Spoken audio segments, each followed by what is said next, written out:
अमित पीछे लेना, अमित बाहर आ, अमित भाई। देखिए साहब, सरकार जानती है महाराष्ट्र के अंदर जो हरकतें हो रही है वो सरकार द्वारा ही चलाई जा रही है। पुलिस का कैसे इस्तेमाल किया जा रहा है, बहुत दुर्भाग्य के साथ ये कहना पड़ रहा है। आज महाराष्ट्र में जाति, धर्म और मजहब की दीवारें खड़ी की जा रही है, जो दंगा भड़काने की कोशिशें की जा रही है, जो स्टेज के ऊपर खुले आम मुसलमानों को गालियां दे रहे हैं, ये धमकी दे रहे हैं कि हम मस्जिदों में घुस घुस कर मारेंगे। तो क्या ये के क्रिमिनल एक्ट नहीं है? क्या इसके ऊपर कार्रवाई नहीं होनी चाहिए?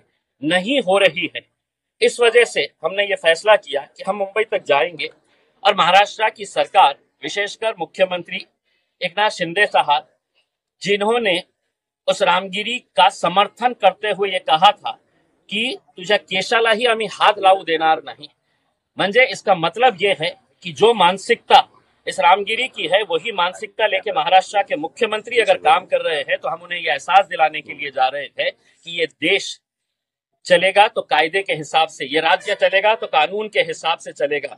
यहाँ पर आप संविधान के हिसाब से कार्य करिएगा, उसमें इस तरीके से किसी एक जाति, एक धर्म के हिसाब से काम मत करिएगा। साथ ही साथ हम पुलिस के वरिष्ठ अधिकारियों को भी ये बताने के लिए जा रहे हैं, महाराष्ट्र का इतिहास रहा है, एक से एक फाइनेस्ट ऑफिसर्स हमने पुलिस ऑफिसर्स महाराष्ट्र के अंदर देखे हैं। क्या वजह है कि 60 FIR रजिस्टर होने के बावजूद भी कोई पुलिस वाला काम करने के लिए तैयार नहीं है, एक्शन लेने के लिए तैयार नहीं है। इसलिए नहीं लेने के लिए तैयार है कि इनके माई बाप जो है, जो मुख्यमंत्री है, वो आके कहे हैं कि नहीं इसको कुछ करना नहीं है, इसको इसके बाल को भी धक्का लगना नहीं चाहिए। जब उन्होंने कह दिया है तो उनके नीचे के जो प्यादे हैं वो स्टेज के ऊपर खड़े रह के मुसलमानों को हर रोज गालियां दे रहे हैं। तो हम सिर्फ अकेले मुसलमान जा रहे हैं ऐसा नहीं है। मैं आपको ये बताऊं कि हमारे हिंदू समाज के एक हमारे भाई और बहन ने, उन्होंने 100 गाड़ियां इसके अंदर शामिल कराए हैं, अपने पैसों से उन्होंने 100 गाड़ियां इसके अंदर शामिल करवाए हैं। और सिर्फ उन्होंने ये कहकर करवाए हैं कि महाराष्ट्र के अंदर जो चल रहा है वो कायदे, कानून, संविधान के हिसाब से नहीं चल रहा है। आपने जो पहल की है हम आपके साथ। सर कहाँ से लोग तो मौलाना आजहरी के बारे में भी कुछ बात करने वाले हैं या उनको लीगल एड प्रोवाइड कराने वाले हैं? देखिए, हमने कुछ मुद्दे रखे हुए हैं। उन मुद्दों के अंदर हम ये चाहते हैं कि देश के अंदर कुछ ऐसा कानून बने कि जहां पर कोई भी किसी भी जात, धर्म या उस धर्म के जो महापुरुष है उनके बारे में कोई भी किसी तरह की बयानबाजी नहीं होनी चाहिए, और अगर होती है तो सख्त कानून इसके ऊपर होना चाहिए। दूसरी हमने मांग की है कि ये जो राणे टाइप के पिलुआ छोड़े गए हैं इनके ऊपर कार्रवाई करेंगे या नहीं करेंगे? आप ये समझ रहे हैं कि सिर्फ जबान उसके मुंह में है और हम गूंगे, मुक्के और बहरे हैं, हम कुछ बोल नहीं सकते हैं करके?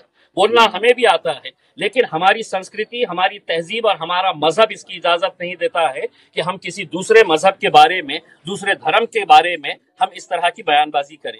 तीसरा हमने ये कहा है, जो है उन्होंने सिर्फ एक शेर पढ़ा था, उस शेर के अंदर किसी जात का जिक्र नहीं था, किसी धर्म का जिक्र नहीं था, किसी इंसान के बारे में नहीं कहा गया था। उस शेर की बुनियाद के ऊपर 1 साल से ज्यादा का वक्त हो गया है, वो जेल में है। तो क्या इस तरह का कानून चलता रहेगा साहब कि जिसको जो बोलने की इजाजत हमने दिए है तुम बोलो, हम कुछ नहीं करेंगे, और खास लोगों ने अगर जरा से अभी कुछ कर दे, हम मुंह भी कर दे ले, तो हमारे पीछे पड़ जाएंगे। और वो खुलेआम नंगा नाच कर रहे हैं, उसके ऊपर कोई कार्रवाई नहीं करेंगे। तो हम चले हैं मुंबई की तरफ, जाके हो तो संविधान देंगे, उन्हें याद दिलाएंगे कि साहब इससे कब देश कहाँ से लोग आपकी रैली में? मुझे नहीं पता है, लेकिन मैंने पहली मर्तबा ये कहा था कि महाराष्ट्र के इतिहास के अंदर इतनी बड़ी रैली नहीं होगी करके।